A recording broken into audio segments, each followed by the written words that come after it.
Hello friends, இந்த cake எப்படி இருக்குது? கேக் டிசைன் உங்களுக்கு பிடிச்சிருக்கா? பிடிச்சிருக்குன்னா லைக் பண்ணுங்கள். இது ஒரு கேக்கே கிடையாது, இது ஒரு ப்ராங்க் கேக் அப்படின்னு சொன்னால் நம்புவீங்களா?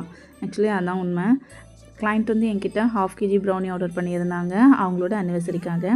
ஸோ அவங்க கேட்ட மாதிரியே ப்ரௌனி ஸ்லாப் ரெடி பண்ணி அதுக்கு மேலே ஹாப்பி அனிவர்சரி டாப்பரும் வச்சுட்டு அதுக்கு மேலே ஒரு டின் இந்த மாதிரி ஃப்ளிப் பண்ணி போட்டு க்ரீம் வச்சு கவர் பண்ண ஸ்டார்ட் பண்ணிட்டேன். ரியல் கேக்கில் ஐசிங் பண்ணுறத விட இந்த மாதிரி ப்ராங்க் கேக் பண்ணும்போது டின்னுக்கு ஐசிங் பண்ணுறது தான் கொஞ்சம் டிஃபிகல்ட்டாக இருக்கும். ஏன்னா டின் வந்து அங்கே இங்கேயும் கொஞ்சமாக ஷேக் ஆகுமா, ஷேக் ஆகிற டயத்தில் நம்ம வந்து கொஞ்சம் ப்ரெஷர் கொடுத்து ஸ்க்ரேப் பண்ணாலும் அவ்வளோ க்ரீமும் அப்படியே வழிச்சிக்கிட்டு வந்துடும். அண்ட் வந்து ஃபைனலாக இந்த கேக் நான் எப்படியோ ஐசிங் முடிச்சிட்டேன். கிளைண்ட் கேட்ட மாதிரி அவுட்புட்காக கேக்கோட சைட்ஸ் அண்ட் டாப்பில் பியோனி ஃப்ளாஸ், அதுக்கப்புறமா பிரிண்ட் அவுட்டு, கொஞ்சமாக ஸ்ப்ரிங்கிள்ஸ் அண்ட் வந்து மிஸ்டர் அண்ட் மிஸ்ஸஸ் டாப்பரும் வச்சுட்டு கேக் டிசைன் முடிச்சுக்கிறேன். ஃபைனலி இந்த கேக்கே இல்லாத கேக்கு இந்த மாதிரி தான் டவுன் அவுட் ஆயிருந்தது. உங்களுக்கும் இந்த கேக் டிசைன் பிடிச்சிருந்தா லைக் பண்ணுங்கள். தேங்க்யூ.